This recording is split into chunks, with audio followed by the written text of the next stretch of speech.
France, pas terrible. La veille du grand jour, les Yankees se présentent. Hi, I'm Jeff Ward. Jeff Ward. Hi, I'm Rick Johnson. Ricky Johnson. Hi, I'm Ron Lechien. Ron Lechien. En 88, c'est en France qu'a lieu le motocross des nations, avec la meilleure équipe que l'on ait jamais eue. Bayle courra en 125, Kervella en 250, Vimont en 500. Jackie Vimont, qui a souffert le martyre depuis 2 ans pour revenir à son meilleur niveau. On le reverra la saison prochaine en 500 sur une Honda. Mais à la veille du motocross des nations, Jackie ne pense qu'à une chose, remplir son contrat moral devant son public. Pensez qu'il y a 2 ans, ce garçon avait le bassin et la colonne vertébrale fracturée. Quand on refuse le sort, c'est une révolte. Quand la révolte gagne, c'est une révolution. Celle-là, Jackie l'a gagnée. Il reste l'autre révolution, gagner avec l'équipe de France. Dans cette bataille contre le monde entier et surtout contre l'Amérique, chacun des pilotes français courra 2 manches. L'Amérique étant imbattable, la 2e place serait déjà une révolution. Le meilleur résultat jamais obtenu par la France dans le motocross des nations. En 500, Ron Lechien va gagner les 2 manches. Lechien, c'est tout l'un ou tout l'autre, nul ou génial. Mais quand il est génial, il est intouchable. Ce jour-là, c'était le cas.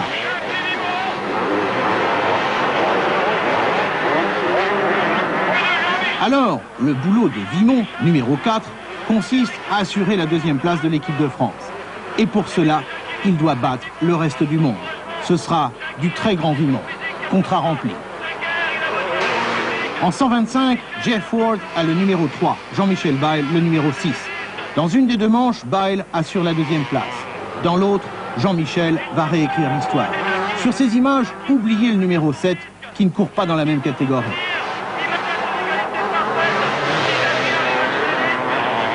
Jean-Michel Bayle va passer Jeff Ward. Au motocross des nations, c'est du jamais vu.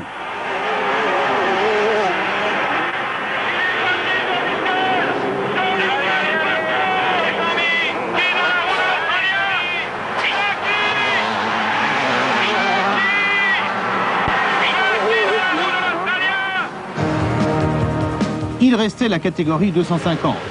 La France ne pouvait plus battre l'Amérique, mais pouvait encore perdre la 2e place.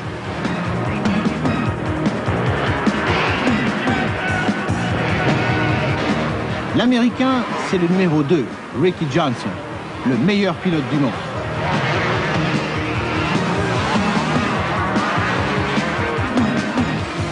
Le Français, il s'appelle Yannick Kervella.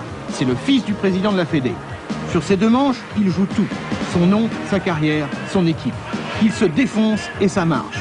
L'équipe de France termine 2e. Même si le miracle n'a pas eu lieu, c'est encore du jamais vu. Au fait, si 88 est l'année de tous les succès,